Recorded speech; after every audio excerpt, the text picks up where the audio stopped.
आऊं?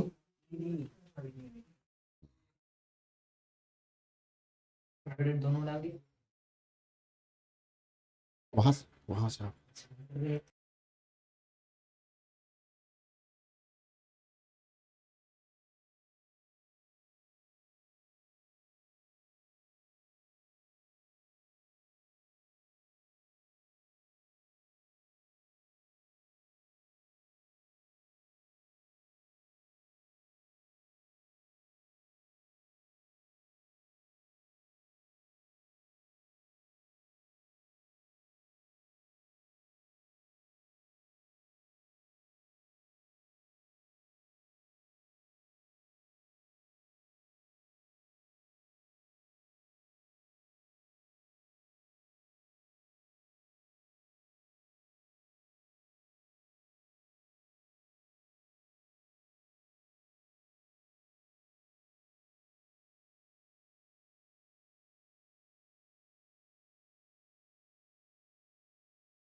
Good evening. अच्छा, अभी इवनिंग नहीं हुआ भाई।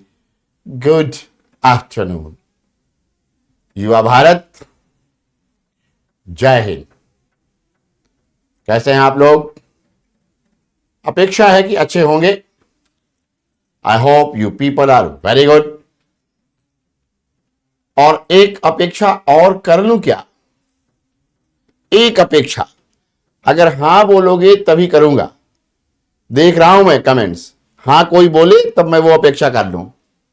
और वो ये अपेक्षा है, वो अपेक्षा क्या है? अपेक्षा ये है कि मैं क्या ये अपेक्षा कर सकता हूं कि आपने पीछे की जो क्लासेस छोड़ दी हैं वो आपने देख ली। किसने देखी हैं? हां सर तो बोल रहे हो। पीछे की क्लासेस जिन जिन लोगों की छुट्टी है, देखा या नहीं देखा? देखा या नहीं देखा? देखा, देखा। Very good. आप रोज टाई बदल देते हैं। सुनो, यही तो अंदाजे जिंदगी है। सूट भी बदल देता हूं, आप ध्यान नहीं दे पा रहे हैं। मैं कोट भी बदल देता हूं, टाई भी बदल देता हूं। रंग बदलना इंसान को नहीं चाहिए, लेकिन वातावरण का रंग बिरंगा रहना ही चाहिए। पीछे क्लास लेकर के ही आगे की लेते हैं, बहुत बढ़िया है। तो देखो, जिन लोगों ने नहीं देखा पीछे की क्लास, इंग्लिश मीडियम में दे सकते हैं और बाकी का एग्जाम हिंदी। देखो, ये सब सवाल ना किसी दिन एक हम लोग सेशन करेंगे। यूपीएससी के संबंध में जितने प्रश्न हैं आपके, कौन सा एग्जाम कैसा होता है, क्या होता है। हाँ, लिबास, अटायर बदलना चाहिए। लिबास तो चलो ठीक है, ईश्वर ने एक लिबास दे ही दिया है हम लोगों को, बॉडी, ह्यूमन बॉडी। लेकिन अटायर, वेशभूषा में थोड़े परिवर्तन होते होते रहने चाहिए। क्योंकि यदि आपको एक ही जैसा मैं रोज दिखने लगूंगा तो आप भी देखते देखते ऊब जाएंगे।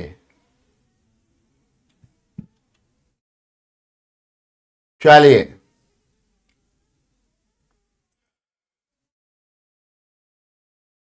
एक और बात है। हो सकता है कि आप लोगों को अभी चीजें कम समझ आ रही, तो जिन लोगों को थोड़ा कम समझ आ रहा है उनसे फिर मेरी एक एक्सपेक्टेशन है। एक्सपेक्टेशन ये है, पब्लिक एडमिशन का ऑप्शनल आएगा जब। देखो, ये मैनेजमेंट वाले सवाल मुझसे मत पूछा करो। मुझसे ये पूछो कि सर आज क्या पढ़ाएंगे, कैसे पढ़ाएंगे।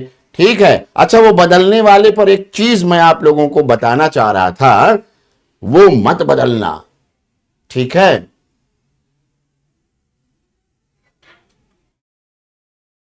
हाँ, धीरे धीरे समझ आएगा। देखिए उसका कारण क्या है। सपोज मान लो आप किसी क्षेत्र विशेष में रहते हैं। जैसे किसी ने मुझसे एक दिन पूछा था, सर भोजपुरी आती है? भाई नहीं आती। तो क्यों नहीं आती? क्योंकि मैं उस वातावरण में रहता नहीं हूं। तो जब आपके बैकग्राउंड डिफरेंट डिफरेंट होते हैं, बहुत सारे लोग इंजीनियर होंगे, बहुत सारे लोग डॉक्टर होंगे, बहुत सारे लोग जाने क्या क्या होंगे। तो जब आप डिफरेंट बैकग्राउंड से आते हैं तो प्रॉब्लम क्या होती है? प्रॉब्लम यह होती है कि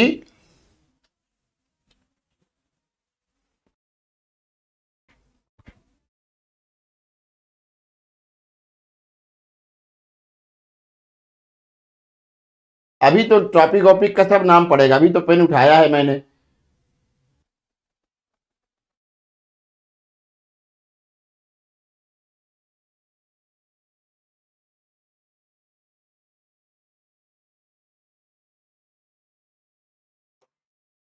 अभी तो पेन उठाई है ना? तो अब आपको पता चलेगा ही चलेगा। ऐसा तो है नहीं कि टॉपिक का नाम नहीं पता चलेगा। और टॉपिक का नाम तो आपको पहले से ही पता है। कल क्लास लिए थे ना? तो कल क्लास में क्या पढ़ाया था? रूल ऑफ लॉ ही तो चल रहा है, विधि का शासन ही तो चल रहा है। सर मैं आपसे कई बार डाउट पूछता हूं। डाउट, इनका नाम देख लो भाई। इनका डाउट जो भी आए वो बहुत जरूरी है। अच्छा एक काम करो, सबसे पहले आज सारे लोग डाउट पूछ लो। चलो जितना डाउट है जिसका, चलो पूछो, तुम्हारा क्या डाउट है पूछो।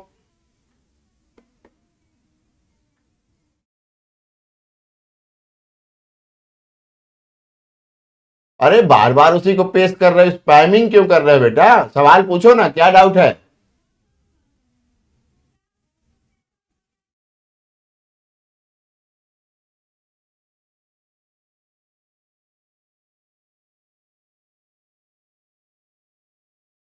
सी, जहां तक क्वेश्चन आंसर की बात है, आप लोग एक बात को दिमाग में रख लीजिए कि जैसे ही मैं टॉपिक खत्म करूंगा वैसे ही बता देता हूं। ठीक है, वैसे ही बता देता हूं।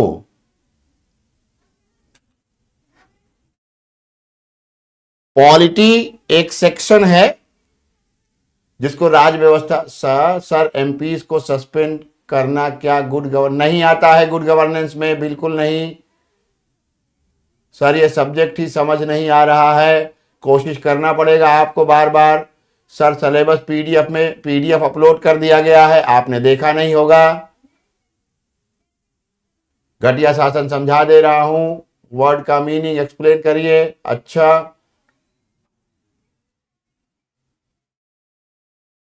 हाँ, अब पीडीएफ भी नहीं समझ आ रही है तो हिंदी सीखिए, अगर आप हिंदी माध्यम के हैं, और अगर आप इंग्लिश मीडियम के हैं तो इंग्लिश सीखिए। क्योंकि ये आप समझ लीजिए कि आप जो लैंग्वेज में बात करते हैं ना अपने घर पे, उस लैंग्वेज में यूपीएससी का एग्जाम आप नहीं दे सकते। आपको यूपीएससी के एग्जाम के लिए हर विषय की जो भाषा है उसको सीखनी पड़ेगी। पॉलिटी की भाषा आपको सीखनी पड़ेगी, हिस्ट्री की भाषा सीखनी पड़ेगी, आपको इकोनॉमिक्स की भाषा, इकोनॉमी की भाषा सीखनी पड़ेगी। ठीक, एक या दो सवाल आते हैं, कई बार बता चुका हूं, 10 to 20 मार्क्स का आता है। 1 to 10 क्वेश्चन, आंसर राइटिंग बस हो गया, सारे सवाल में समझ गया संवैधानिक और वैधानिक क्या होता है। ओके, अब देखो पॉलिटी के सवाल मुझसे पूछ रहे हो बार बार, केवल मेंस में आता है, ये भी बता चुका हूं 100 बार। सर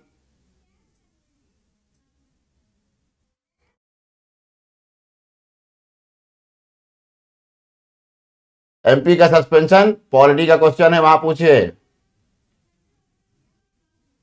चलिए हो गया, थैंक यू। अब मैं क्लास शुरू करने जा रहा हूं, उसके पहले एक बात बोल देना चाहता हूं और बता भी देना चाहता हूं। बात जानते हैं क्या है? आप इस जब परीक्षा में आते हैं तो आपको रिजिड नहीं होना है, आपको अपने अंदर बहुत सारे चेंजेस लाने हैं, रिफॉर्म लाने हैं, लेकिन जो आप हैं वो नहीं बदलना है। आप एक अच्छे व्यक्ति हैं तो आप अपने आप को ना बदलें, ये जान लें। ठीक, रूल ऑफ लॉ में आपको कोई प्रॉब्लम नहीं होनी चाहिए। जिस तरह से मैंने रूल ऑफ लॉ समझाया है, यदि उसको समझने में आपको दिक्कत हो रही है, मेरी क्लास में रूल ऑफ लॉ समझ नहीं आया है, तो फिर मुझे अफसोस के साथ कहना पड़ सकता है कि फिर आपको तो कोई समझा ही नहीं सकता। ठीक, चलिए, रूल ऑफ लॉ, विधि का शासन के अंतर्गत अभी तक आपने देखा है कि इसके अंतर्गत, रूल ऑफ लॉ के अंतर्गत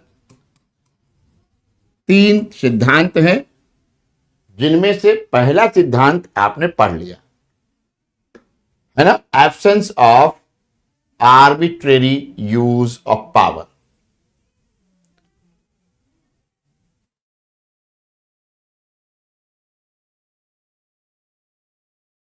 ये गवर्नेंस में विधि का शासन पढ़ाया जा रहा है। लैंग्वेज बुक्स पढ़ने से लैंग्वेज सीख सकते हैं। आप किताबें पढ़िए, क्लास में जिस भाषा में मैं बात करता हूं उस भाषा को समझिए, सीख जाएंगे। घर ही में तो बैठे हैं आप।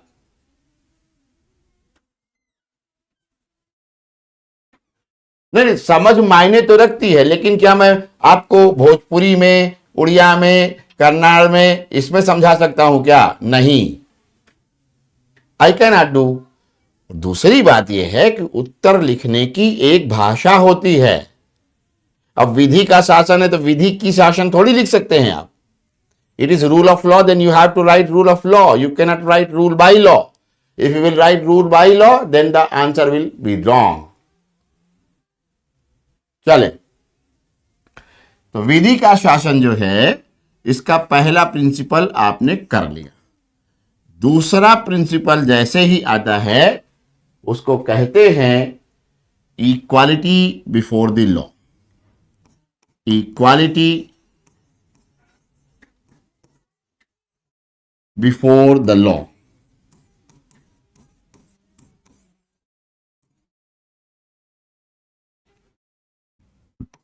विधि के समक्ष समता।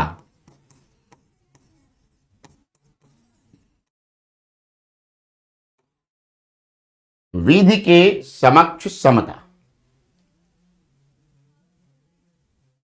1,00,000 कमेंट आते हैं 30 सेकंड में, तो मैं आपका तो नाम तो देख नहीं पाता यहां से, तो मैं कैसे जानूंगा आपका सवाल क्या है?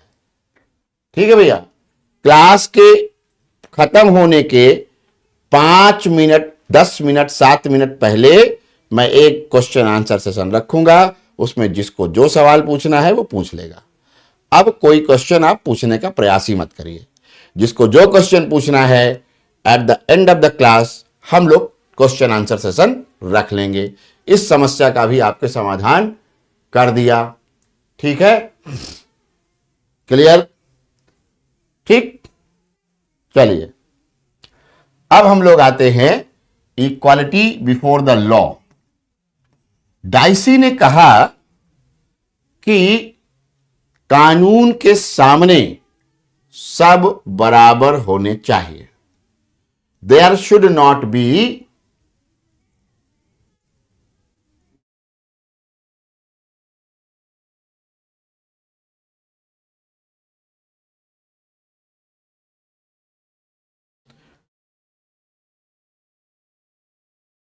चलिए, तो डाइसी ने कहा कि विधि के समक्ष समता का मतलब क्या है?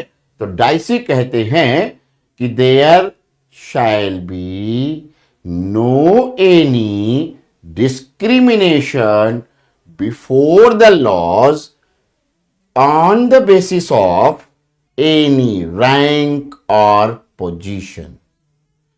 All the persons are treated equally। ध्यान से समझना। और एक और बात है, आज से एक चीज और मैं बदल दिया हूं क्लास में। अभी समझा रहा हूं, इसके बाद दोनों भाषाओं में आपको लिखवा भी दूंगा। तो पहले समझ लीजिए, फिर लिख लीजिएगा। तो जो लिखने की चिंता अभी तक आपको थी, आज से वो समाप्त कर दे रहा हूं। ठीक है, चलिए।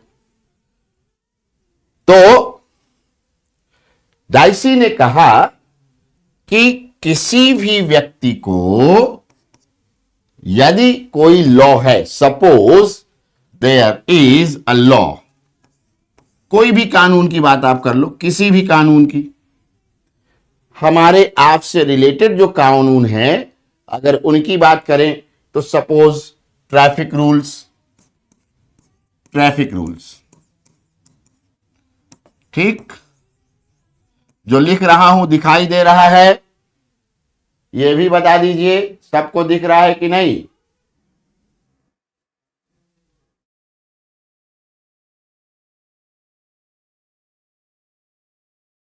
दिख रहा है, जल्दी बताइए, जो लिख रहा हूं दिख रहा है, कोई भी एक जने लिख दीजिए। Okay, thank you. तो मान लीजिए ट्रैफिक रूल्स हैं। अब ट्रैफिक रूल्स सबके लिए समान, ऐसा ना हो इररिस्पेक्टिव ऑफ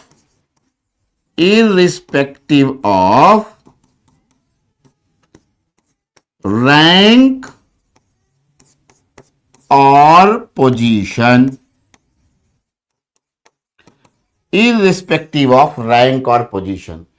कोई व्यक्ति किसी भी रैंक पर हो, रैंक माने रैंक ही लिखेंगे हिंदी में, अभी हिंदी में भी लिखवाऊंगा, चिंता मत करिए, हिंदी अंग्रेजी दोनों में लिखवाऊंगा। पोजीशन माने पद, स्थिति। तो कोई, इनका कहना यह है कि कोई, चाहे वो आईएएस अफसर हो, चाहे मंत्री जी हो, चाहे प्रधानमंत्री जी हो, चाहे राष्ट्रपति जी हो, कोई जी हो, इससे फर्क नहीं पड़ता।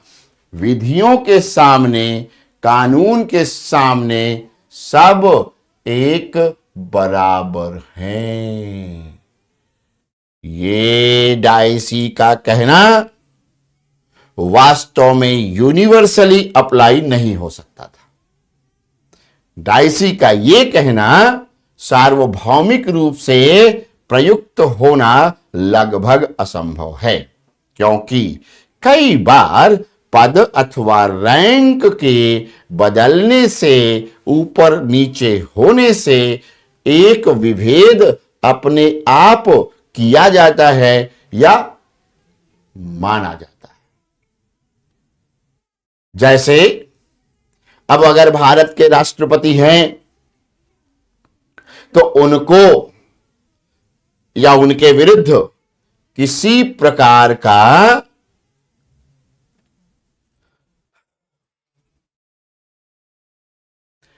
बोर्ड का कलर चेंज करिए,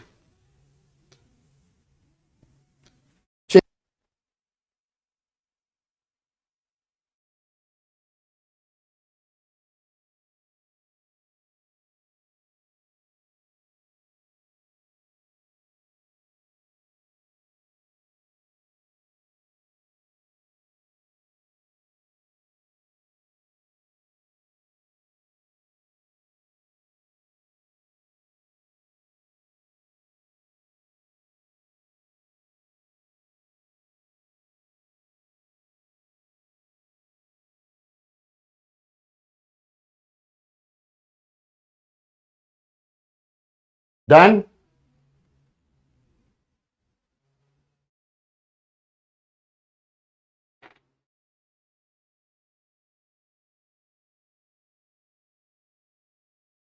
अगर अब आप कहें तो मैं पढ़ा लूं, if you allow then I can. ठीक, चलिए। तो अब डाइसी कह रहे हैं कि कोई भी रैंक या पोजीशन हो, इससे फर्क नहीं पड़ना चाहिए। लेकिन अगर आप भारत के राष्ट्रपति को देखेंगे तो राष्ट्रपति के विरुद्ध कोई भी आपराधिक मुकदमा नहीं लाया जा सकता। अमेरिकी राष्ट्रपति को देखेंगे, उनके विरुद्ध भी कोई भी आपराधिक मुकदमा नहीं लाया जा सकता। तो फर्क हो गया। तो ये जो फर्क है, ये आधार किस आधार पर है? दूसरी बात, अब जरा एक और बढ़िया उदाहरण ले लीजिए। आपको पता होगा एंटी डिफेक्शन लॉ के बारे में, जानते हैं? अच्छा छोड़िए उसको, आपको पता होगा anti टीजिंग law, anti eve teasing law. ये हिंदी में कहते हैं इसको छेड़छाड़ निरोधक कानून, छेड़छाड़ निरोधक कानून। अब इसमें क्या है, महिलाओं के छेड़छाड़ के विरुद्ध, महिलाओं को छेड़छाड़ के विरुद्ध संरक्षण मिला हुआ है। और यहां तक संरक्षण है कि अगर जो है कोई पुरुष किसी महिला को छेड़ता है और महिला ऐसी शिकायत करती है और छेड़छाड़ में कोई व्यक्ति लिप्त पाया जाता है, तो फिर उसे बहुत कड़े दंड का प्रावधान है। दूसरी तरफ यह भी है कि महिलाओं को यदि कोई 30 सेकंड से अधिक घूर करके देखता है तो वह भी छेड़छाड़ में आएगा। ठीक, अब जरा देखिए कि ये किसको मिला, ये केवल विमेन को मिला है। इसका मतलब यह हुआ कि आधी आबादी को ये कानून मिला ही नहीं। ठीक, पुरुषों को मिला ही नहीं, पुरुष इससे वंचित हैं। पुरुषों को ये कानून मिल जाए तो पता नहीं क्या हो जाएगा भारत में। ये संरक्षण नहीं मिला पुरुषों को। अब जब पुरुषों को ये संरक्षण नहीं मिला है तो डाइसी के मतानुसार ये तो भाई इक्वालिटी बिफोर द लॉ नहीं हुआ है ना, विधि के समक्ष समता नहीं हुई, किसी को वंचित कर दिया इस विधि के संरक्षण से, किसी को दे दिया। तो ये कहां से आया? तो दरअसल ये डाइसी के उसमें तो नहीं है, ठीक है, डाइसी के अवधारणा में नहीं है। और एक बात और जान लीजिए कि डाइसी की अवधारणा में ये जो इक्वालिटी बिफोर द लॉ लाया गया, इसके पीछे का कारण वही था जो मैंने आपको पहले भी बताया है। पहले ही हमने बताया, अरे अभी लिखवा नहीं रहा हूं, मैं बोलूंगा लिखना है तो लिखिएगा, टेंशन मत लीजिए, अभी आराम से सुनिए और समझिए। समझना जरूरी है, लिखना उससे थोड़ा कम जरूरी है। तो पुरुष वंचित रह गया, इसका मतलब यह हुआ कि डाइसी के मतानुसार यह तो गलत हो गया पुरुषों के लिए, लेकिन ऐसा नहीं है। तो कहां जाना पड़ता है, हमें अपने यहां देखना पड़ता है अनुच्छेद 14, आर्टिकल 14। आर्टिकल 14 में रूल ऑफ लॉ निहित है। भारत के संविधान के अनुच्छेद 14 में विधि का शासन की संकल्पना निहित है। कैसे निहित है? कैसे निहित है? तो कहता है article 14, no person shall be denied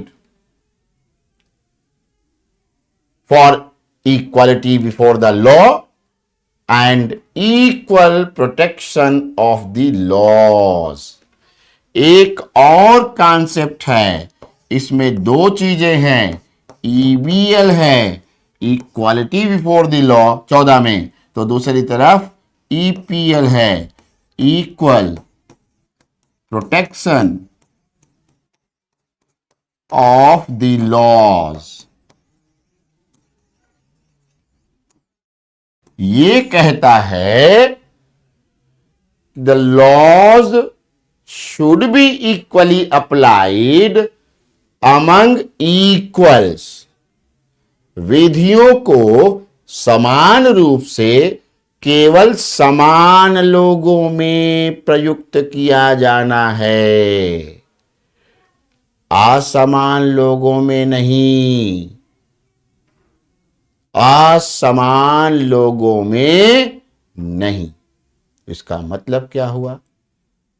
ठीक है, इसका मतलब यह हुआ कि अब ध्यान रखने की बात यह हो गई कि महिलाएं हैं तो सभी महिलाओं को ये एंटी टीजिंग लॉ मिलेगा, ठीक। और यदि पुरुषों को नहीं मिलेगा तो यह विधि का शासन का उल्लंघन नहीं माना जाएगा। तो कहते हैं कि equals should be treated alike, जो एक समान है उनको एक समान ट्रीट करना है। ठीक है, क्लियर? चलिए लिखिए। अब लिखिए, दोनों हिंदी और अंग्रेजी दोनों लोग लिखेंगे।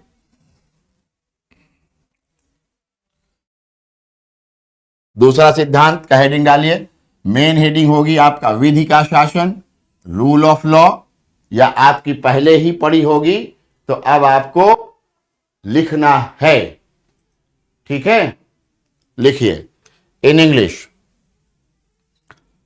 ये लिख दीजिए, इक्वालिटी बिफोर द लॉ, और लिख करके हमको बताइए done. Equality before the law.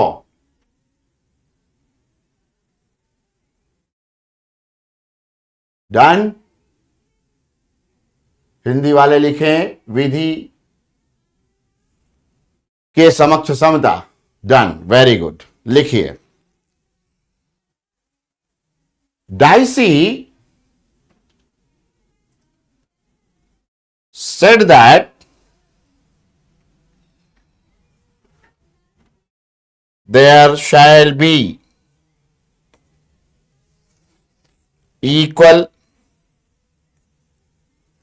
application of law among all the persons, among all the persons। Dicey के अनुसार, डाइसी के अनुसार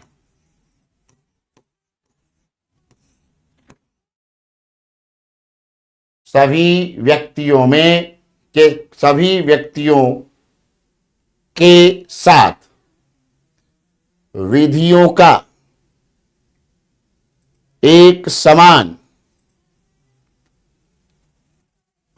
प्रयुक्तिकरण होना चाहिए,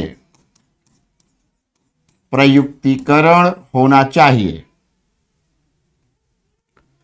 इंग्लिश वाले वहां कॉमा लगाएंगे, जहां तक पहुंचे हैं कॉमा के बाद लिखें irrespective of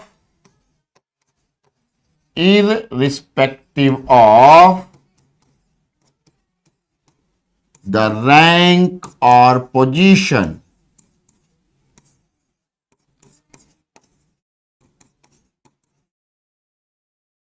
हिंदी वाले लिखें किसी भी व्यक्ति के रैंक अथवा पद स्थिति, रैंक अथवा पद स्थिति के आधार पर भी कोई विभेद नहीं किया जाना चाहिए।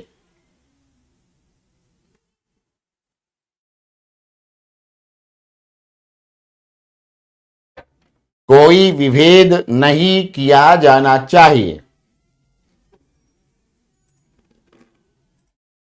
कोई विभेद नहीं किया जाना चाहिए। ओके। दूसरे शब्दों में इंग्लिश वाले लिखें इन other words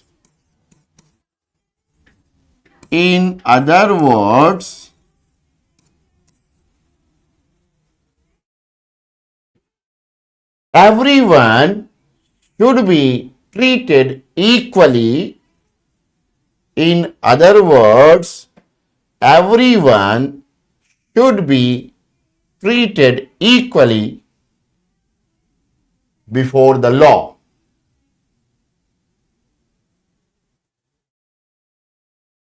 Before the law.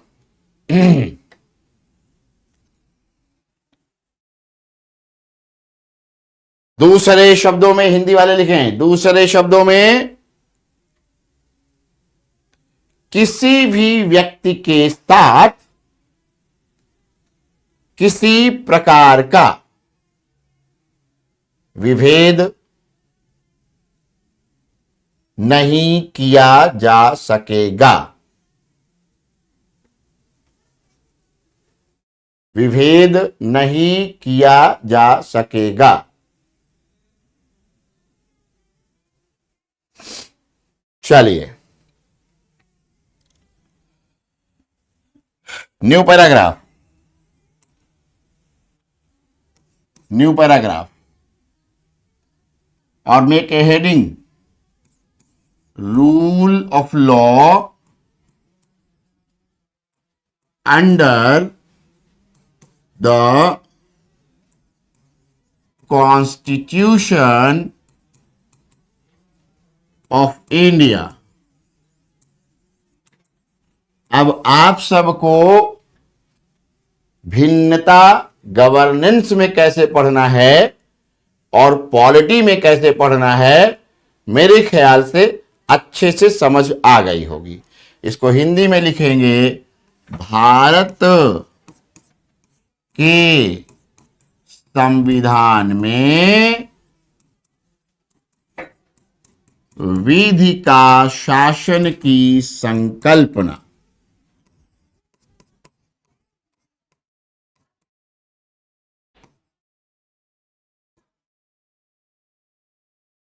ठीक, आपको एकदम क्लियर कट समझ आ गया होगा कि क्या फर्क है। अच्छा, ये जो हिंदी में अंग्रेजी में ये सब लिखते रहते हो, धैर्य से बैठो। I am very good in both the languages. Good नहीं, वेरी गुड, वेरी गुड भी नहीं, एक्सेलेंट। ठीक, आई एम एक्सेलेंट। आपको शायद पता होगा कि इंग्लिश मीडियम का मैं जब लेता हूं क्लास तो मैं एक शब्द भी हिंदी नहीं बोलता। ठीक है ना। चलिए, ओके, अब आइए यहां पर, भारत के संविधान में विधि का शासन की संकल्पना। तो क्या होगा, सीधे आप आएंगे, लिखेंगे आर्टिकल 14, हिंदी में लिख देंगे अनुच्छेद 14। आर्टिकल 14, इस इंग्लिश वाले पहले लिखें, states that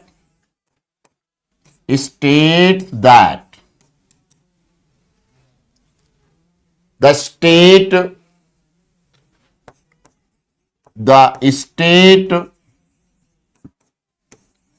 shall not deny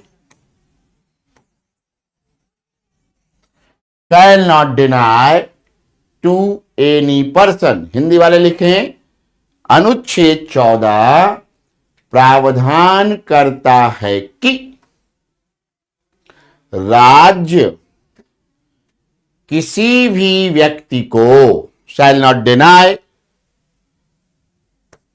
make a hyphen, equality before the law and equal protection of the laws। किसी भी व्यक्ति को विधियों का समान संरक्षण तथा विधि के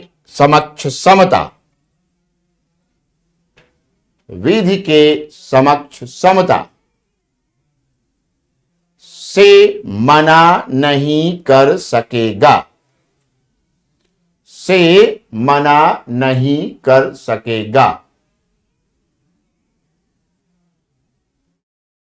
ओके, अब क्या हुआ, आगे लिखिए, Therefore, under Article 14,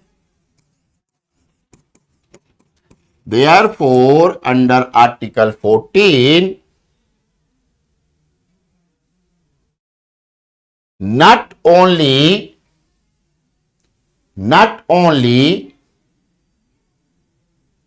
the concept of equality before the law,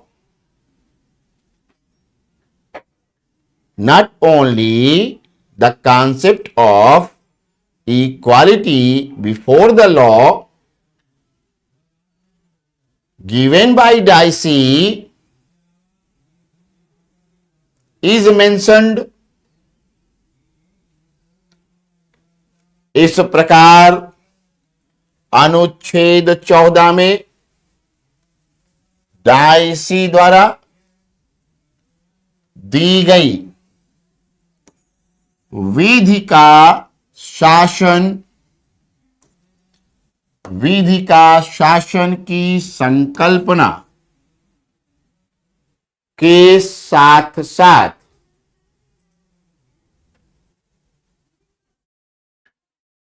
विधियों का समान संरक्षण,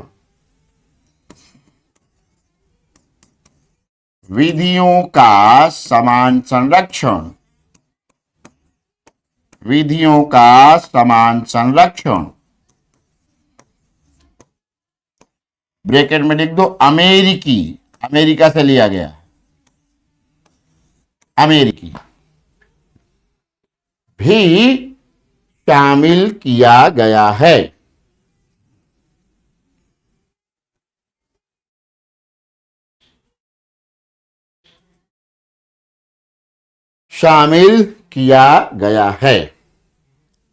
बट आल्सो, इंग्लिश वाले लिखें, but also the concept of equal protection of the laws is also included.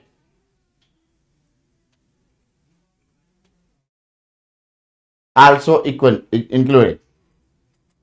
Okay.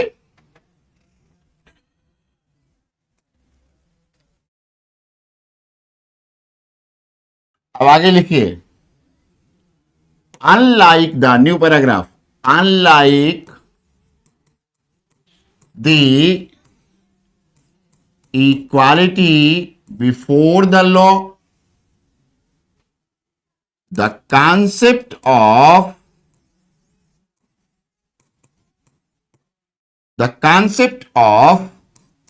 equal protection of the laws is a positive concept.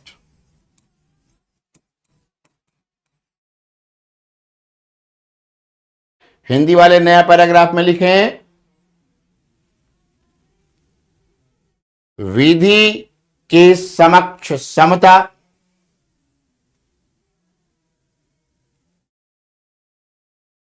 विधि के समक्ष समता के साथ साथ के विपरीत विधि के समक्ष समता की संकल्पना, कॉन्सेप्ट, विधि के समक्ष समता की संकल्पना के विपरीत विधियों का समान संरक्षण की संकल्पना एक सकारात्मक संकल्पना है,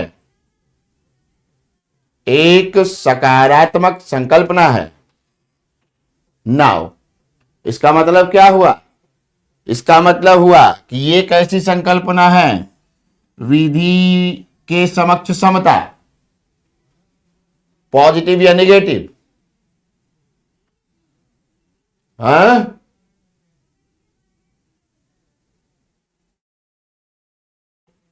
देखो, अगर किसी के मन में कोई शंका का बीमारी है या कोई साइकोलॉजिकल प्रॉब्लम है तो उसका कोई कुछ नहीं कर सकता। लेकिन अगर देखोगे कि जो मैं इंग्लिश में लिखवाता हूं क्या वही मैं हिंदी में लिखवाता हूं कि नहीं, तो आपको जानकारी के लिए बता दूं कि शब्दशः लिखवाता हूं, एक एक चीज उतनी ही लिखवाता हूं। पर हिंदी चूंकि ऐसी भाषा है जिसमें कई बार कम शब्द लगते हैं तो कई बार ज्यादा। अभी कोई का जो है स्टेटमेंट में कॉमा कॉमा में लिख दूंगा अंग्रेजी में, तो फिर आपको हिंदी में लंबा लगेगा, तो फिर इंग्लिश वाले के दिमाग में आ जाएगा। तो आपकी जानकारी के लिए मुझे अब बोलना पड़ रहा है, मैं अपने बारे में बोलता नहीं हूं। आप मनोज जायसवाल के बारे में सर्च मारो, पता करो लोगों से, वो बताएंगे कि ये टीचर कैसे है, हाउ ऑनेस्ट ही इज, कितना ईमानदारी से पढ़ाते हैं। ठीक है, नहीं नहीं देखना तो पड़ेगा, क्योंकि जो भी इनके मन में आ रहा है वह विकार दूर करना जरूरी है, क्योंकि विकार युक्त मन जो है वो फिर इनको आगे बढ़ने से रोकेगा। और मैं एक शिक्षक हूं तो मेरा यह कर्तव्य है कि मैं सबको सही बात बता दूं। दोहराने के लिए मुझसे आप कृपया न बोला करें, मेरा आपसे निवेदन है। उसका कारण यह है कि मैं पूरा ट्रांसलेट करता हूं और मैं आर्टिफिशियल इंटेलिजेंस से बना रोबोट तो नहीं हूं। ठीक, मैं क्या हूं? एक ह्यूमन बीइंग हूं जिसका दिमाग चलाना पड़ता है। तीसरी बात, अपेक्षा आपको यह भी नहीं करनी है कि मैं हिंदी में लिखूं, because my thought process works in English only. मुझे अपना पॉइंट क्लियर करना बहुत जरूरी है। मेरा थॉट प्रोसेस इंग्लिश में ही काम करता है। मैं अंग्रेजी में ही पढ़ता हूं तो मैं अंग्रेजी में ही सोच सकता हूं। इसलिए भी मेरी समस्या है कि मैं पहले इंग्लिश में ही लिखूंगा, मैं हिंदी में पहले नहीं लिख सकता।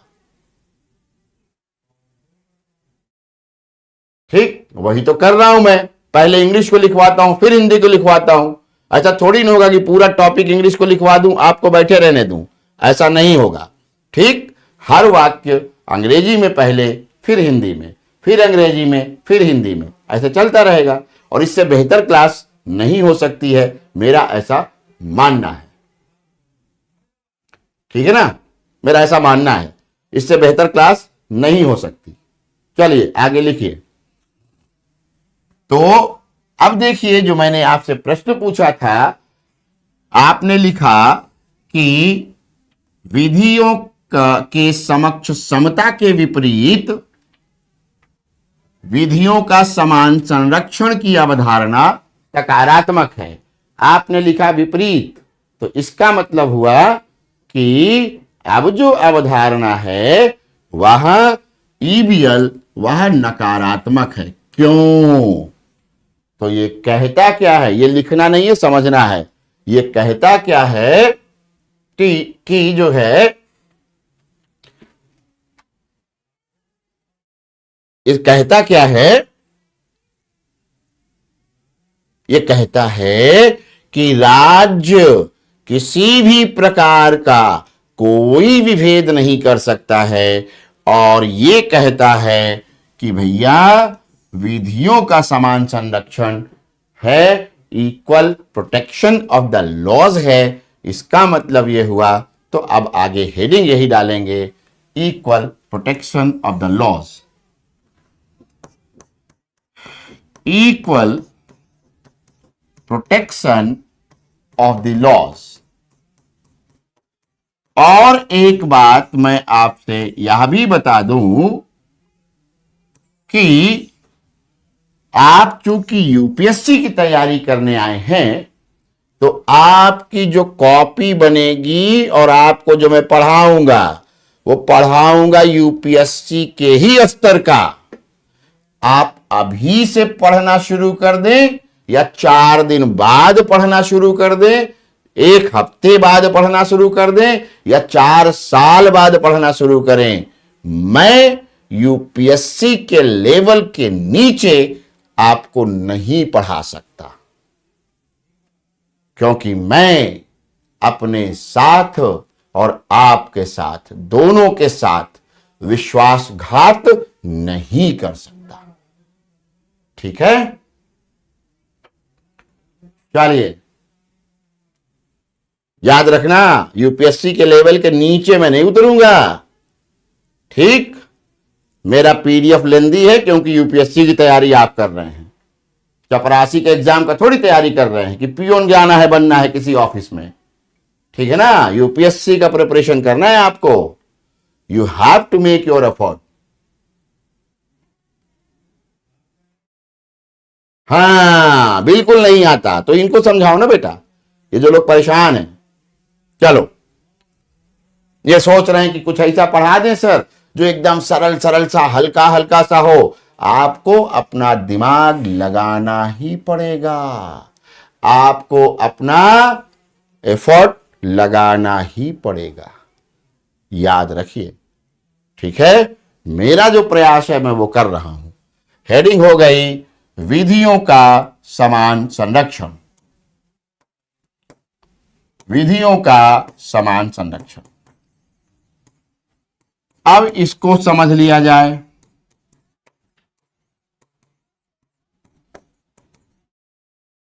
ये आपकी हेडिंग हो गई, अब इसको समझा जाए।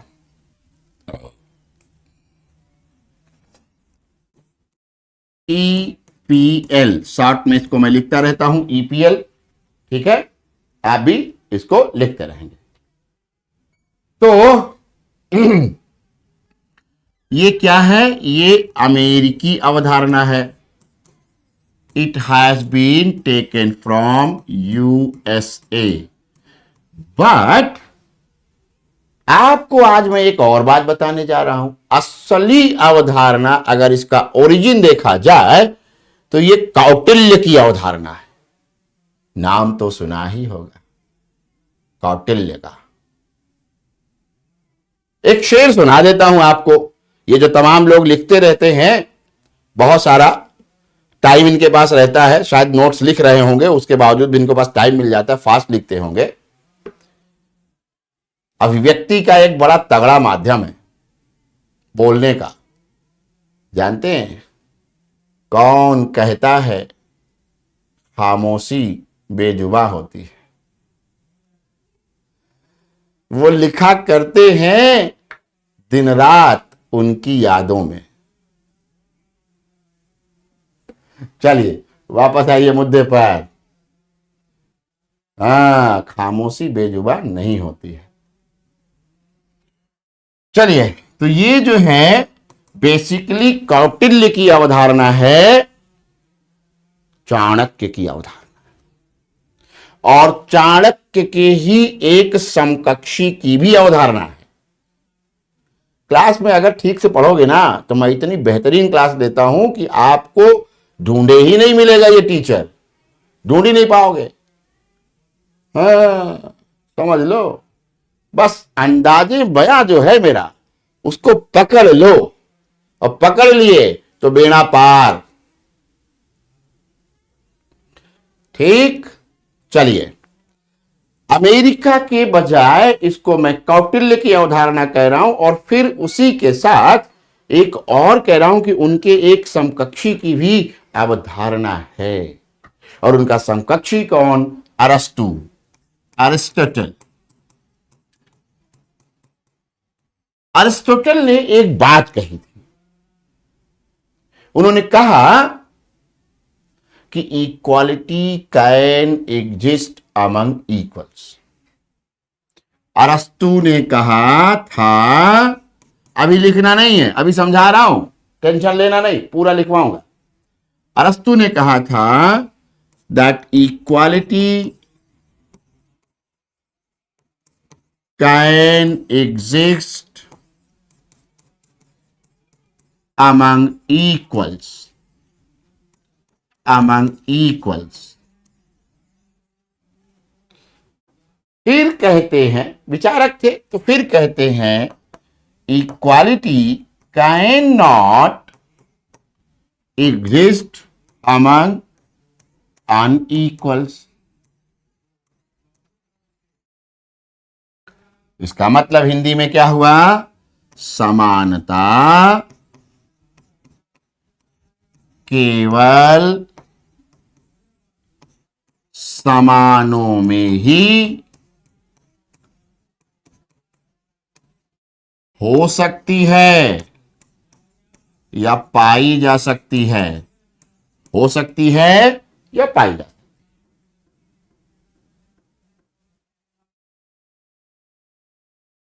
ओके, फिर उसके बाद इन्होंने कहा समानता असमानों में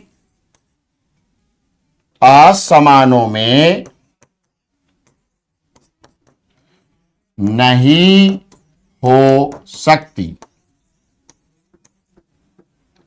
और जानते हो, यही जो सिद्धांत है अरस्तु का, इसी पर आधारित है equal protection of the laws. इसी पर आधारित है। एक और स्टेटमेंट है, वो अगला है इन्हीं का कि any effort to establish equality among unequals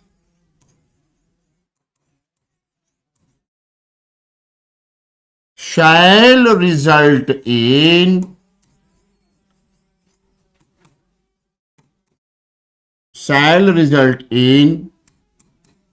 inequality।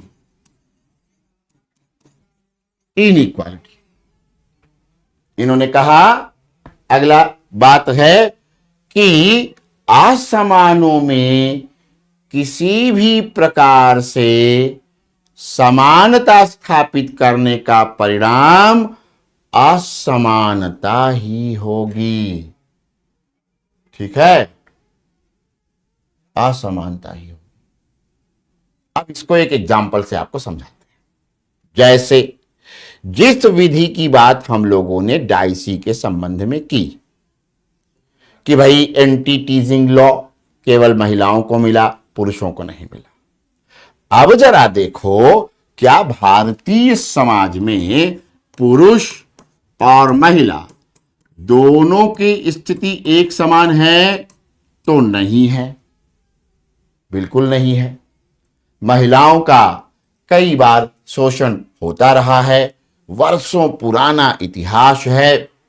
Gender equality Bharat में बहुत मुश्किल में देखने को मिलती है। शहरी समाजों में और जो जागरूक लोग हैं, भले वो गांव में रहते हैं, ठीक है, उन सब का घर में तो हो सकता है थोड़ा पाया जाता हो, लेकिन देश के बड़े भूभाग में नहीं है ही नहीं है। तो ऐसे में क्या हुआ कि जो पिछड़ा है, जो डाउन ट्रॉडन है, जो वंचित है, निचले तबके का है, उसके लिए विशेष प्रावधान अगर करना है तो विशेष प्रावधान किया जा सकता है। अभी नहीं लिखना है, रुक जाओ, समझते रहो। ठीक, विशेष प्रावधान किया जा सकता है। यानी कि जब आप आरक्षण की बात करते हो, ना, तो आरक्षण दिए जाने का पहला संवैधानिक प्रावधान और आधार अनुच्छेद 14 का ये है, ईपीएल।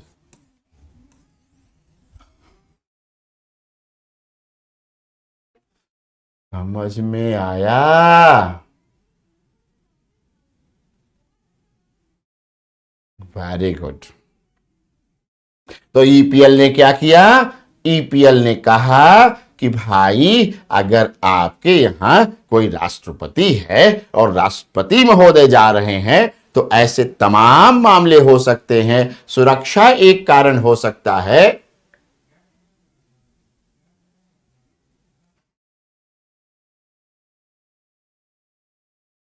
तो ट्रैफिक सिग्नल तो प्रेसिडेंट के लिए जाने के लिए बिल्कुल ग्रीन कर दिया जाएगा, प्राइम मिनिस्टर के जाने के लिए ग्रीन कर दिया जाएगा। यह भी हो सकता है कि कई सड़कों का ट्रैफिक रोका जा सके तो रोक दिया जाएगा। यह भी हो सकता है कि सिटीजन अमेंडमेंट एक्ट ला करके भारत में रहने वाले बौद्ध, सिख, ईसाई, हिंदू जो अफगानिस्तान, पाकिस्तान और बांग्लादेश से आए थे उनको नागरिकता दे देंगे, लेकिन मुस्लिमों को नहीं देंगे। क्यों? क्योंकि जिन देशों से आए हुए जो है शरणार्थी या फिर अवैध प्रवासियों को हम नागरिकता दे रहे थे वो मुस्लिम देशों से आए थे। और आधार क्या बनाया? धार्मिक आधार पर, उत्पीड़न के आधार पर नागरिकता देना। जितना भी आप सोशल सेक्टर का कार्यक्रम देखते हैं, हाँ, समान के साथ समान व्यवहार, असमान में समानता ला ही नहीं सकते हो। जो असमान है उसको ऊपर लाओ। क्यों? क्योंकि अल्टीमेटली क्या करना है? इक्विटी, समता लानी है, सामाजिक समता।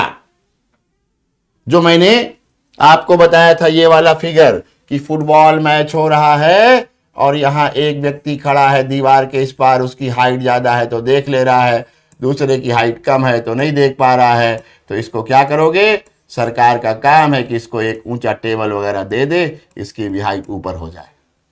समता लानी है। तो जब तक सामाजिक समता का लक्ष्य नहीं पूरा होता है तब तक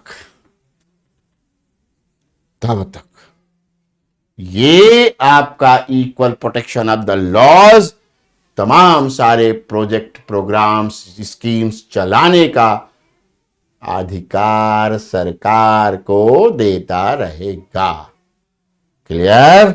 चलिए, तो अब देखिए, इसका मतलब ये हुआ, इसका मतलब क्या हुआ?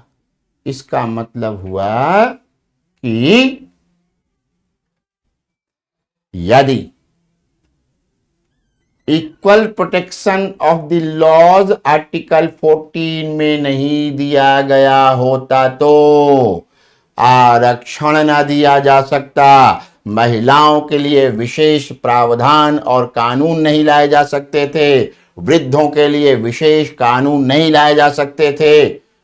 समझ में आया?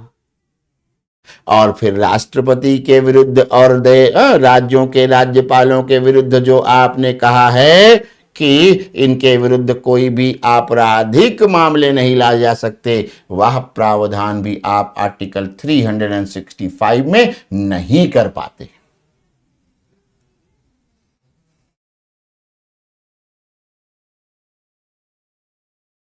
ठीक है? चलिए अब लिखिए,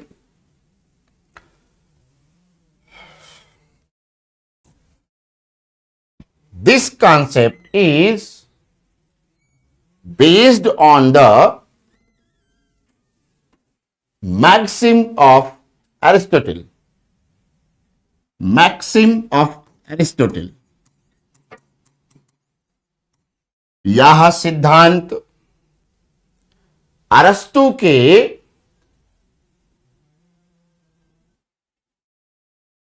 वेरी गुड, अच्छी बात है। यह सिद्धांत अरस्तु के द्वारा दिए गए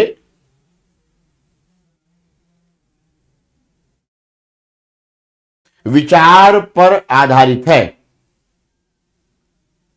As he said that,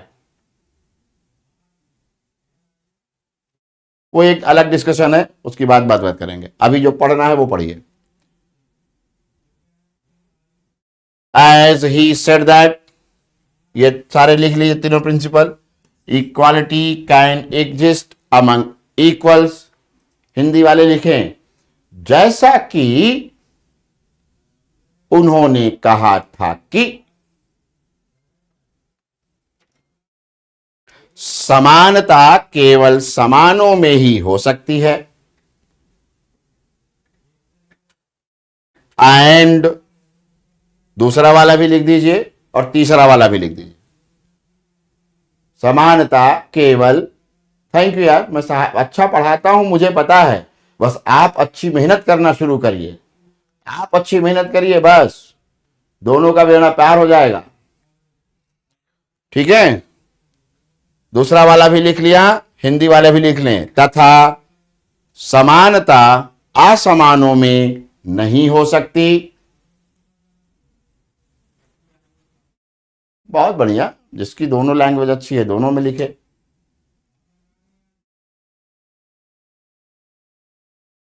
नहीं हो सकती, फिर आगे लिखिए।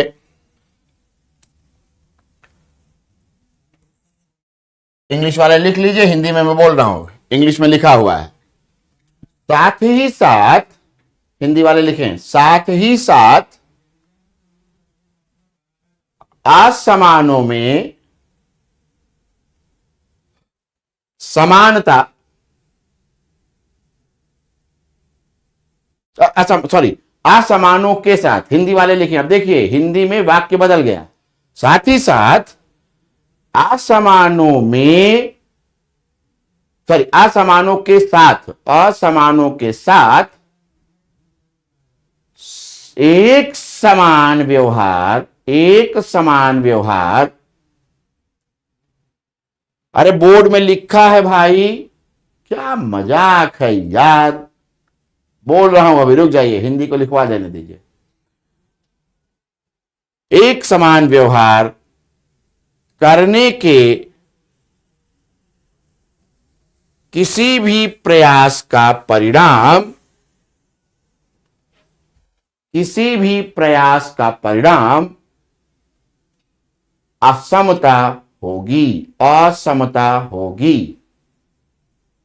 लिख लीजिए, any effort to establish equality among unequals shall result in inequality.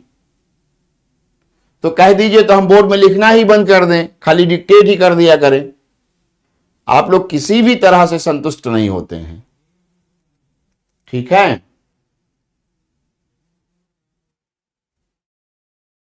चलिए अब देखिए इसका मतलब क्या हुआ, न्यू पैराग्राफ में लिखिए। It means, thank you, it means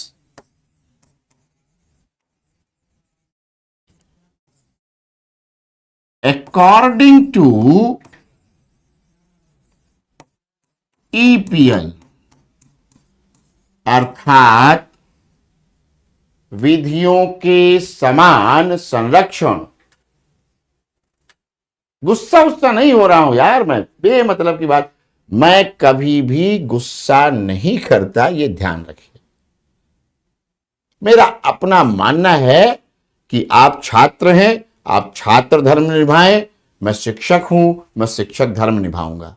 आप अपना धर्म निभाएं या ना निभाएं, मैं अपना धर्म निभाऊंगा, क्योंकि मैं थोड़ा धर्म कर्म वाला आदमी हूं। मैं मरने के बाद किसी भी गलत कर्म का परिणाम नहीं भुगतना चाहता, और मैं ये भी नहीं चाहता कि मेरा बेटा निकम्मा निकले। जो शिक्षक अपने छात्रों को अच्छे से नहीं पढ़ाते हैं, उनके बच्चे कभी भी अच्छे नहीं निकलते हैं। ये मैंने बचपन से देखा है।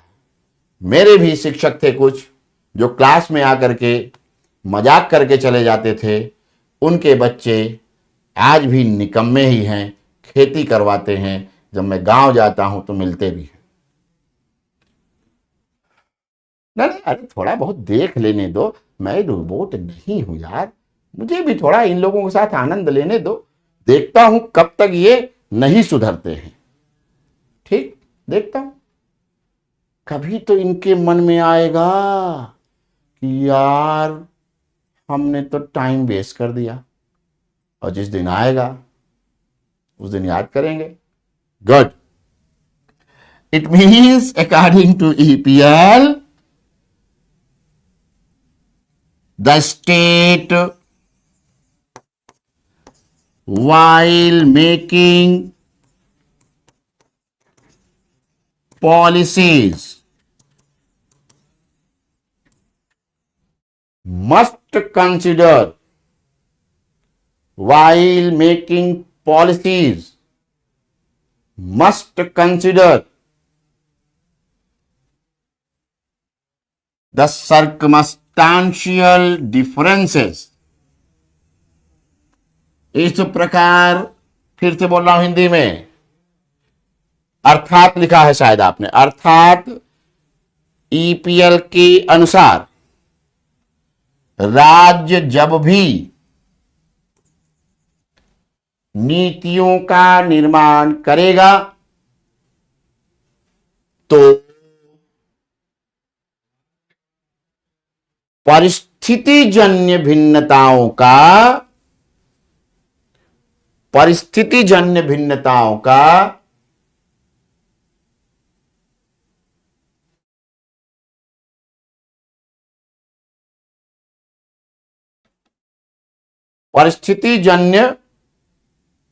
भिन्नताओं का ध्यान रखेगी।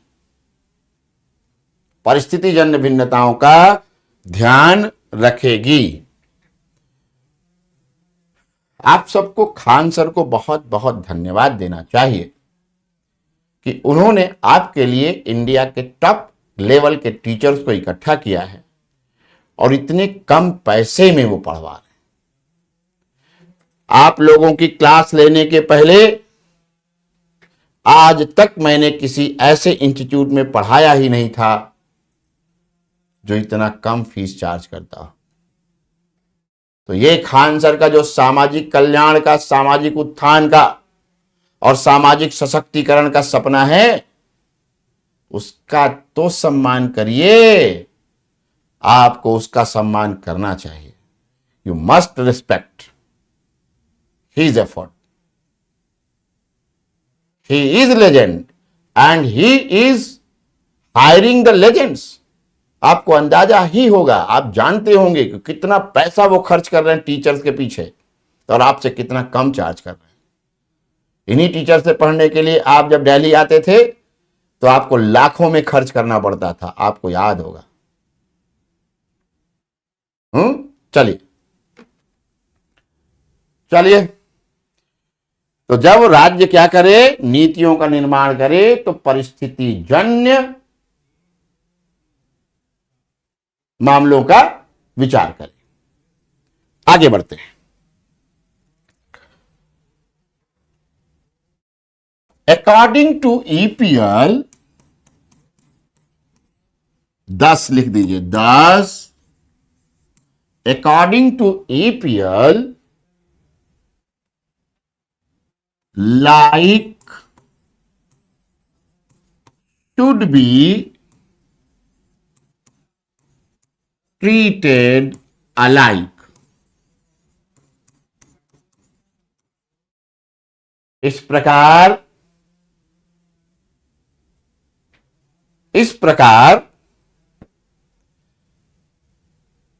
ईपीएल के अनुसार समान लोगों के साथ समान व्यवहार करना चाहिए।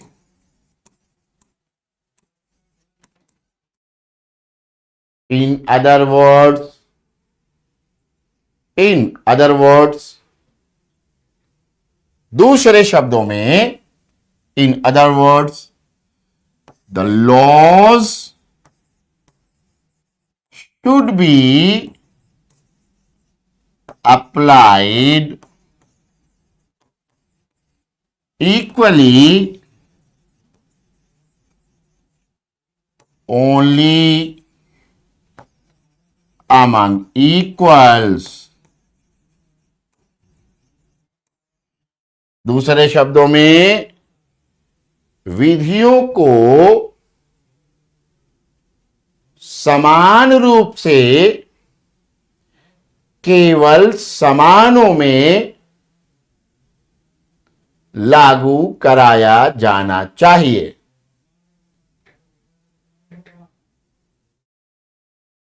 thus या therefore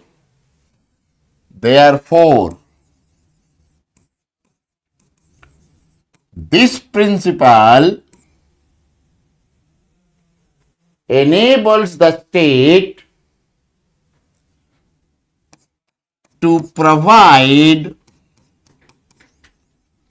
protective discrimination.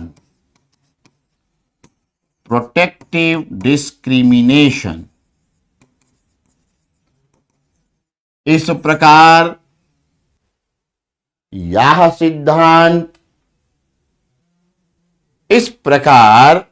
सिद्धांत राज्य को संरक्षणात्मक विभेद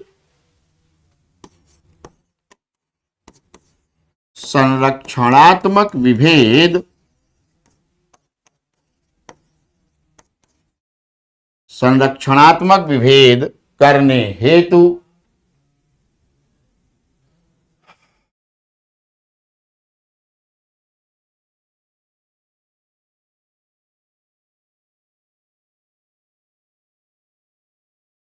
आधार प्रदान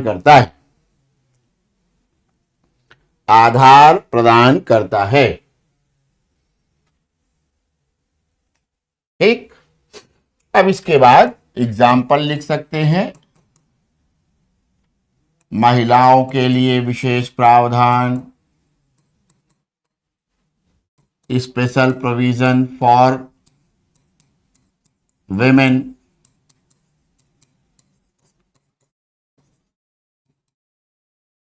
ठीक है। इसी तरह से रिजर्वेशन पॉलिसी, आरक्षण नीति या रिजर्वेशन आरक्षण एक्सेट्रा, सोशल सेक्टर प्रोग्राम्स वगैरह सब कुछ।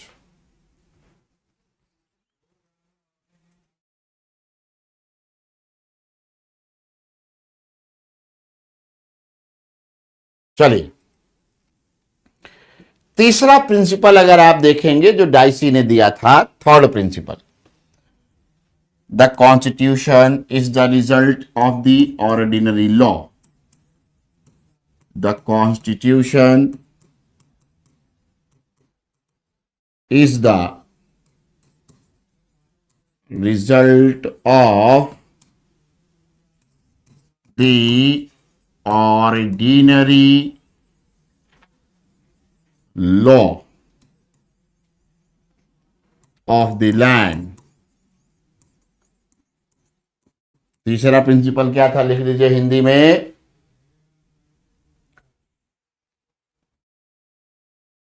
पॉलिटी में जाके पढ़िए, मैंने बताया कि 14 में रिजर्वेशन देने का आधार है, फिर आपको 15(4), 16(4), 15(6), 16(6) ये सब पढ़ना पड़ता है, बहुत सारे हैं।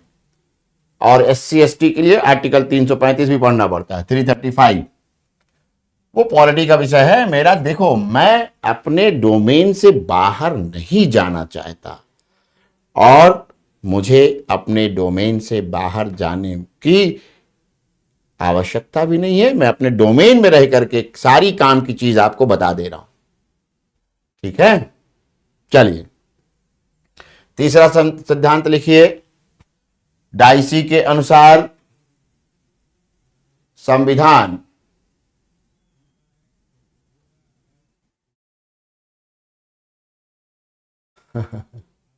कोई बात नहीं, लिखिए ना।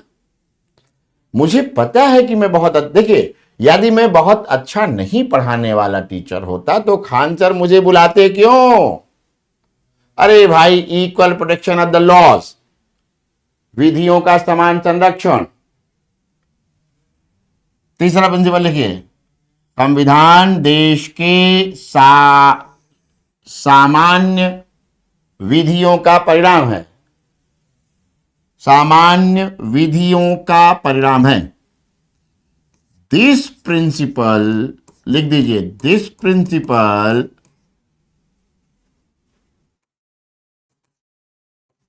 स्टैंड्स मॉडिफाइड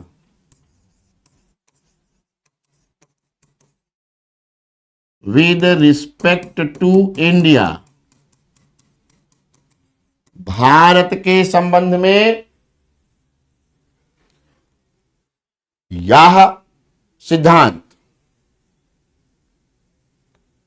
संशोधित है क्योंकि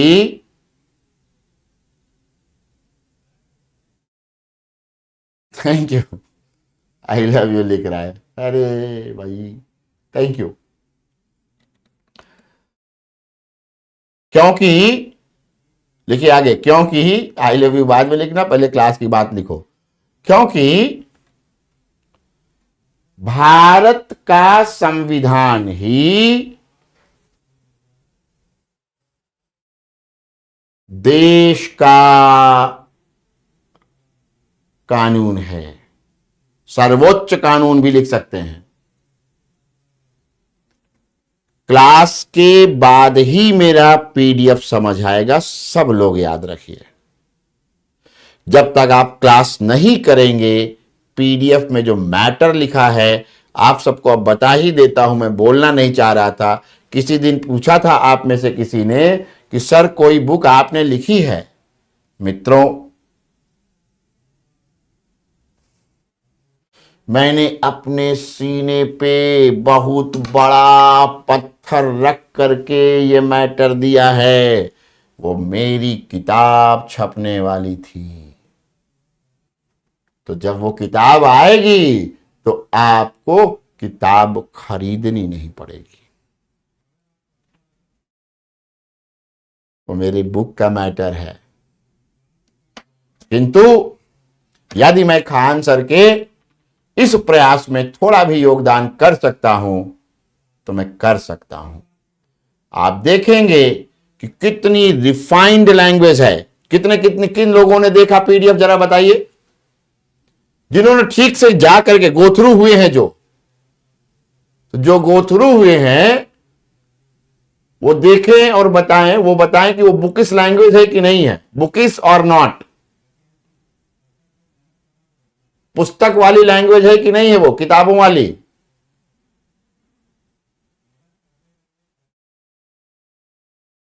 हाँ, इसीलिए मैंने कहा था कि किताब उताब के चक्कर में पढ़िए मत, मैं जो दे रहा हूं वही पर्याप्त, मोर देन सफिशियंट है, और बहुत स्टैंडर्ड लिखा हुआ है।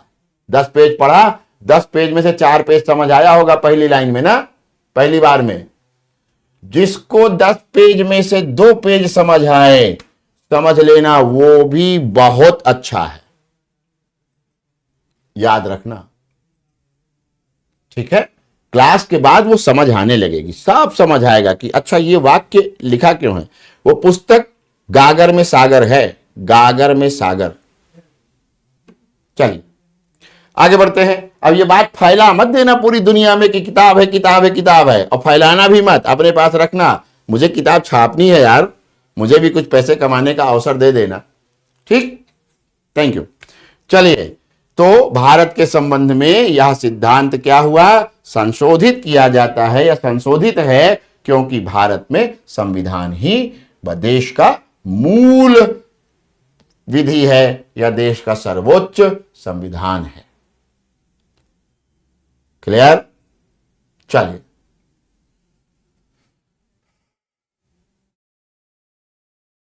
आगे बढ़ते हैं।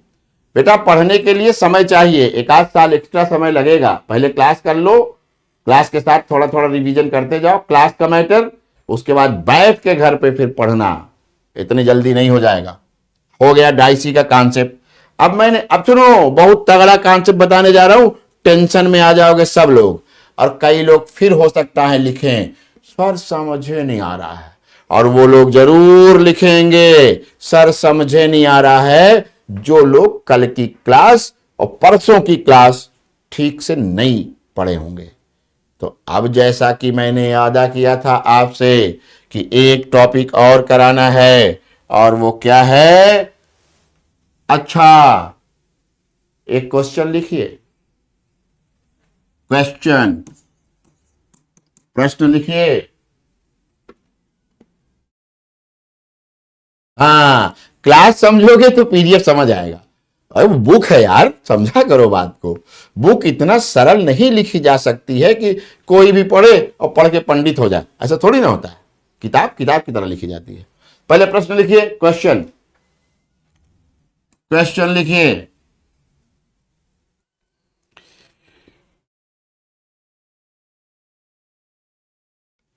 The diocese concept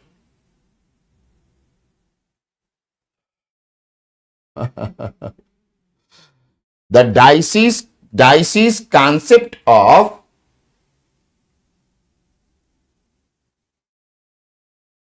अरे उसी पर आ रहा हूं। देखो तुम्हारा जो सवाल आया है ऑर्डिनरी लॉ एडमिनिस्ट्रेटिव लॉ, भैया वही तो मैं आऊंगा। अभी सवाल पहले लिखो।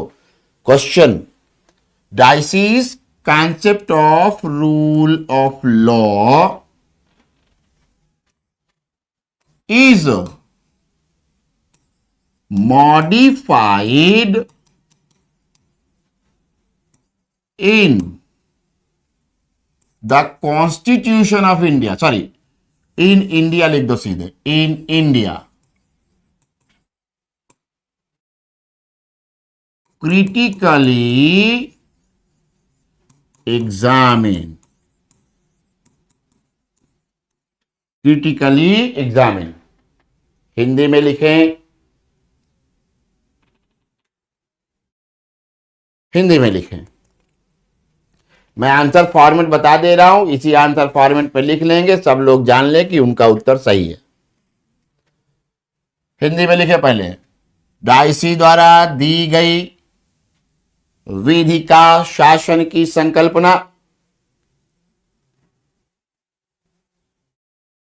हाँ मैं सोच रहा हूं कि मैं खान सर से जिस दिन मुलाकात होगी मैं यही बोलूंगा कि फीस को कम से कम 3 गुना तो कर ही दीजिए।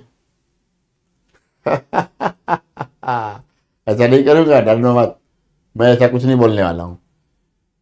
भारत के संबंध में संशोधित है, संशोधित है, आलोचनात्मक परीक्षण करें।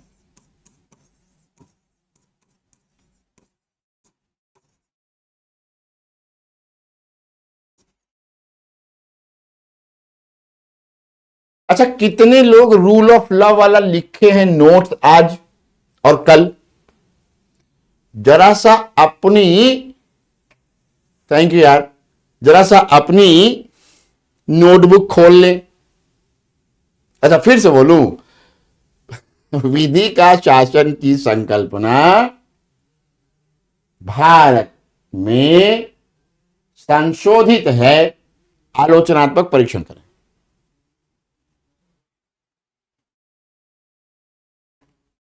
तो जितने लोगों ने पूरा नोट्स बढ़िया से लिखा कल भी और आज भी, केवल जरा सा एक बार गो थ्रू हो जाइए, जाइए अपने नोट्स को शुरू से देखिए, विधि का शासन से जहां से शुरू हुआ है रूल ऑफ लॉ वहां से देखिए और अभी तक जो खत्म हुआ है वहां तक देख लिया।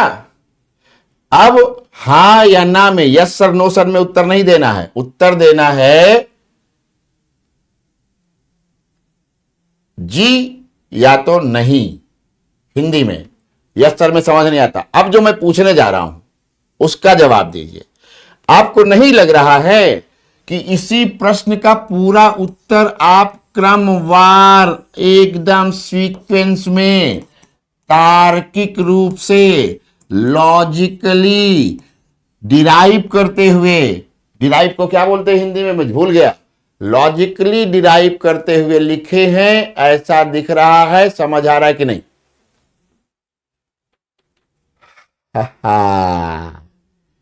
ये है मनोज जायसवाल का कमाल। कोई आंसर राइटिंग प्रैक्टिस नहीं करानी आपको, जाइए और छाप के आ जाइए, तब ना 80% मार्क्स की गारंटी लेता हूं मैं। समझ गए? तो जिन्होंने पूछा था आंसर राइटिंग की प्रैक्टिस कैसे होगी, तो मेरी क्लास का हर एक टॉपिक आंसर राइटिंग फॉर्मेट में रहता है। इसके पहले वाला भी जो क्वेश्चन मैंने गवर्नेंस वाला लिखवाया था वह भी देख लीजिए, पूरा अच्छा व्युत्पन्न होता है, थैंक यू। वो भी वैसा ही है, एकदम आंसर फॉर्मेट। Thank you. और अगर ऐसे ध्यान से पढ़ोगे तो जान लो मैं अपनी जान लगा के पढ़ा दूंगा।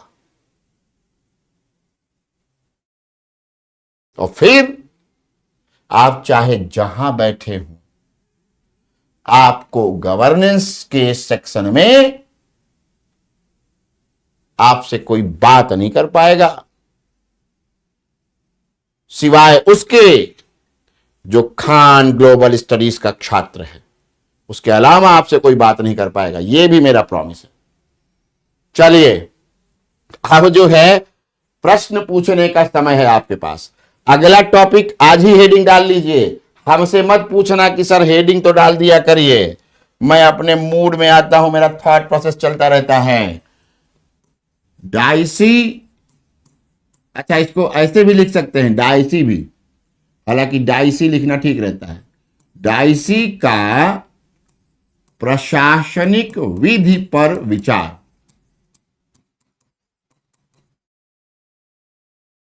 ये अगली हेडिंग है, मैंने प्रॉमिस किया था। और ध्यान रखना, क्योंकि आज का टाइम ही खत्म हो गया, तो इसको बढ़िया से रिवाइज कर लेना पीछे सारा, क्योंकि जैसे ही डाइसी पर विचार में बताऊंगा, आपको पीछे की क्लासेस में जो पढ़ाया गया है वह बहुत जरूरी होगा समझ के आना, नहीं फिर हम किसी भी सवाल का जवाब नहीं देंगे। और कोई अगर लिख दिया कि सर हमको ये नहीं समझ आ रहा है, तो मैं तुम लोगों से, बाकी लोगों से कहूंगा कि इनकी खिंचाई करो, ये बिना रिवीजन के आ गए हैं, याद रखना। और इंग्लिश वाले लिखेंगे डाइसीज व्यूज ऑन एडमिनिस्ट्रेटिव लॉ। और कल की क्लास तो आपकी और मजेदार होगी, क्योंकि ये टॉपिक है मैक्सिमम 45 मिनट्स का। अगले 45 मिनट में पढ़ाऊंगा rule of law versus rule by law. विधि का शासन बनाम विधि द्वारा शासन। और आपने देखा था कि कुछ समय पहले विपक्ष बहुत ज्यादा इसकी, जय भीम भैया, जय भीम, तो परिणाम, अरे रिजल्ट और परिमाण शायद क्वांटिटी होती है। देखो मैं आपको बता दूं, मेरी हिंदी बहुत अच्छी नहीं है, अच्छी है लेकिन हिंदी के शब्द मैं समझता हूं, परिमाण का मतलब मैं समझ रहा हूं, उसका कुछ नापने वापने से होता है, मेजरमेंट से रिलेशन है उसका, लेकिन एग्जैक्टली मैं बता नहीं पाऊंगा। ठीक, इंग्लिश में अगर वही टर्म आप हमसे पूछ लेंगे तो मैं आपको एकदम उसका मतलब बता दूंगा। रिजल्ट का मतलब किसी चीज के करने के बाद उसका परिणाम आना, और परिमाण जो है वो शायद कोई तौलने नापने की चीज होती होगी, आप देख लेंगे उसको। ठीक है, तौलने नापने से उसका संबंध है, शायद क्वांटिटी कहते हैं क्या। ठीक, ऑप्शनल का अभी ऑप्शनल जनवरी में शुरू हो रहा है बेटा। परिस्थितिजन्य भिन्नता का अर्थ का मतलब हुआ कि जैसे मान लो महिलाओं की परिस्थिति भिन्न है, परिणाम मतलब रिजल्ट, महिलाओं की स्थिति भिन्न है, उनके साथ दोहरा वो क्या बोलते हैं उसको, दुर्व्यवहार होता रहा है, तो उनकी उस परिस्थिति का, उनका शोषण होता रहा है, तो वो परिस्थितिजन्य भिन्नता हो गई। महिलाओं को छेड़छाड़ होती है, कौन छेड़छाड़ करता है, पुरुष करता है, पुरुषों की छेड़छाड़ तो नहीं होती, तो ये हो गई परिस्थितिजन्य भिन्नता। अच्छा, उसको परिमाण को मैग्नीट्यूड, देखिए किसी ने बता दिया, सुशासन की अवधारणा का उद्भव पूरा नहीं हुआ सर, आप कंफ्यूजन में है तो मैं इसका कुछ नहीं कर सकता।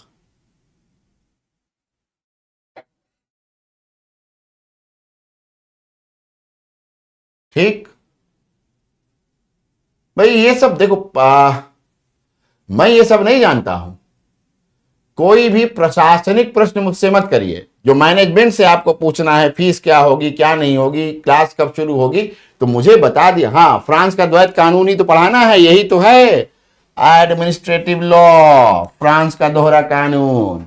यही तो बताना है डाइसिस के बारे में क्या सोचते थे कल।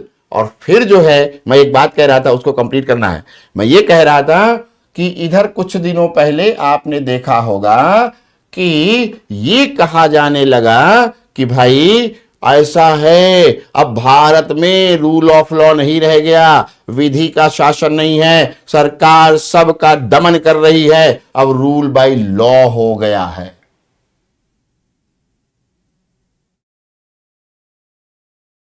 पॉलिसी डिफरेंट है और विधि और कानून दोनों एक होते हैं। नीति के द्वारा कोई फ्यूचरिस्टिक चीज की जाती है। थैंक यू यार, थैंक यू। हिंदी अंग्रेजी किसमें होगा ये सब बताएगा मैनेजमेंट। मैनेजमेंट को लिखिए, मैनेजमेंट बताएगा आपको। थैंक यू यार, प्रणाम, खुश रहिए। ये जो पूछते हैं ना कितना क्लास में समाप्त हो जाएगा, इनसे मुझे बड़ी दिक्कत होती है। अरे कितना क्लास में तुम समझ जाएगा ये महसूस कर, समाप्त होने का क्या है। कभी अध्ययन समाप्त होने की चीज है। तुम पूछ रहे हो कितनी क्लास में समाप्त हो जाएगा, मैं अभी भी पढ़ रहा हूं गवर्नेंस। मेरा तो जीवन समाप्त हो रहा है और अभी भी पढ़ रहा हूं।